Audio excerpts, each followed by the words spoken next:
Hi all. IELTS listening MCQ questions പലർക്കും പാടായിട്ടാണ് പറയാറ്. എന്തുകൊണ്ടാണിത് പാടായിട്ട് മാറുന്നതെന്ന് ചോദിച്ചാൽ, ഒന്നിലധികം ഓപ്ഷൻസ് ഉണ്ടാവുമല്ലോ. ആ ഓപ്ഷനുകളിൽ പലതും നിങ്ങൾ കേൾക്കും. ലിസണിങ് സെക്ഷൻ 1 ആയാലും സെക്ഷൻ 3 ആയാലും പല ഓപ്ഷനുകളും സ്പീക്കേഴ്സ് പറയുന്നതായിട്ട് നിങ്ങൾക്ക് കേൾക്കാൻ സാധിക്കും. അപ്പോൾ തീർച്ചയായിട്ടും നിങ്ങൾക്ക് വളരെയധികം ഡിസ്ട്രാക്ഷൻസ് ഉണ്ടാവുകയും കൺഫ്യൂഷൻസ് വരികയും ചെയ്യും. ഇത് മാറാനുള്ള ഒരു സ്ട്രാറ്റജിയാണ് ഞാൻ ഇന്നത്തെ വീഡിയോയിൽ നിങ്ങളുമായിട്ട് ഡിസ്കസ് ചെയ്യുന്നത്. ഇവിടെ നിങ്ങൾ ശ്രദ്ധിക്കേണ്ടത് 7 ഫങ്ഷൻസ് നമ്മൾ ഒരാളുടെ സ്പീക്കിങ്ങിൽ നിന്നും കണ്ടെത്താനായിട്ട് നമുക്ക് സാധിക്കും. ഒരു കോൺവെർസേഷൻ എടുക്കുന്ന ഏതൊരാളും 7 കാര്യങ്ങൾക്ക് വേണ്ടിയിട്ടായിരിക്കും അയാളുടെ വാക്കുകളെ ഉപയോഗിക്കുക. അപ്പോൾ ഒരാളുടെ വാക്കുകളിൽ നിന്നും അയാളുടെ വേർഡ് ചോയ്സിൽ നിന്നും അയാളുടെ ലാംഗ്വേജിൻ്റെ ഫങ്ഷൻ മനസ്സിലാക്കുകയും നമ്മുടെ ഉത്തരം കണ്ടെത്താനായിട്ട് അതിനെ ഉപയോഗിക്കുകയും ചെയ്യുക എന്നുള്ളതാണ് ഏറ്റവും എളുപ്പമായിട്ടുള്ള മാർഗം. ഏതൊക്കെയാണ് ആ 7 ഫങ്ഷൻസ് എന്ന് നമുക്ക് നോക്കാം. ഒന്നാമത്തത് എഗ്രീയിങ് ആണ്.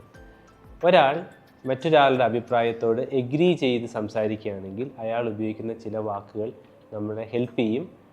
അടുത്ത ആൾ ആ കോൺവെർസേഷനുള്ള മറ്റൊരാളുമായിട്ട് സംസാരിക്കുമ്പോൾ അയാളുമായിട്ട് എഗ്രി ചെയ്യുന്നു. For example, let's do that എന്നൊരാൾ പറയാനിരിക്കട്ടെ.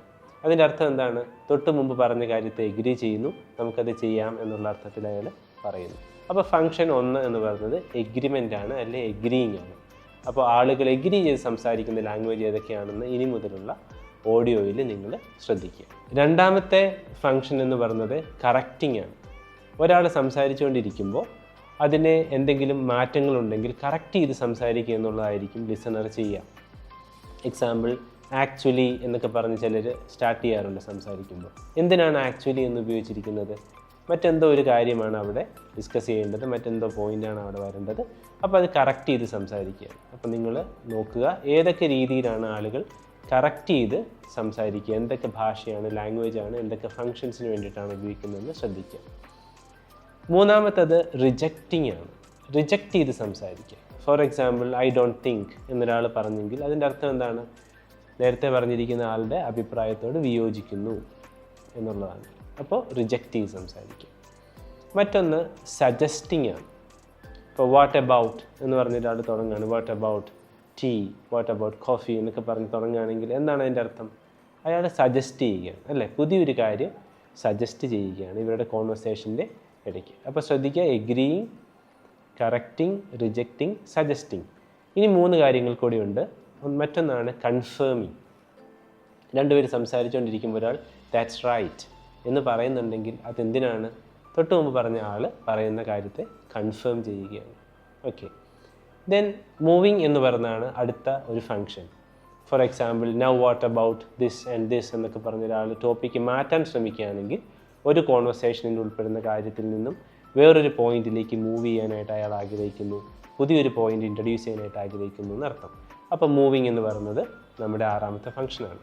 അവസാനത്തെ ഫങ്ഷനാണ് ചെക്കിംഗ് ഇൻഫർമേഷൻ എന്ന് പറയുന്നത്. എന്തെങ്കിലും ഒരു കാര്യം സംസാരിച്ചുകൊണ്ടിരിക്കുമ്പോൾ ഒരാൾ പറഞ്ഞ കാര്യം കേട്ടു, പക്ഷേ അത് ഒന്നുകൂടി ചെക്ക് ചെയ്യണമെന്നുണ്ടെങ്കിൽ ഒരു പക്ഷേ ഈസ് ദാറ്റ് റൈറ്റ് എന്നൊരു പക്ഷേ ചോദിച്ചേക്കാം. അങ്ങനെയുള്ള എന്തൊക്കെ ലാംഗ്വേജുകൾ ഉപയോഗിച്ചിട്ടാണ് ഓരോ ലിസണിങ് ഓഡിയോയിലും നിങ്ങൾക്ക് ഈ 7 ഫങ്ഷൻസ് കേൾക്കുക എന്ന് നിങ്ങൾ പ്രത്യേകം ശ്രദ്ധിക്കുക ഇന്നു മുതൽ. അപ്പോൾ ഇന്നു മുതൽ നിങ്ങൾ ലിസണിങ് ഓഡിയോ ശ്രദ്ധിക്കുമ്പോൾ, പ്രത്യേകിച്ച് സെക്ഷൻ 1ഉം സെക്ഷൻ 3യും കേൾക്കുമ്പോൾ, ഈ 7 ലാംഗ്വേജസ്, 7 ഫങ്ഷൻസ് ഉള്ള ലാംഗ്വേജസ് എന്തൊക്കെയാണ് ഓരോ സ്പീക്കേഴ്സും ഉപയോഗിക്കുന്നതെന്ന് വളരെ ശ്രദ്ധിച്ച് കേൾക്കുക. തീർച്ചയായിട്ടും നിങ്ങൾക്ക് എല്ലാ ചോദ്യങ്ങൾക്കും റൈറ്റ് ആൻസേഴ്സ് കണ്ടെത്താനായിട്ട് സാധിക്കും. Thank you. വിദേശ വിദ്യാഭ്യാസമാണോ നിങ്ങളുടെ ലക്ഷ്യം? IELTS ഈസിയായി ക്രാക്ക് ചെയ്യാം നീതൂസ് അക്കാഡമിയിലൂടെ.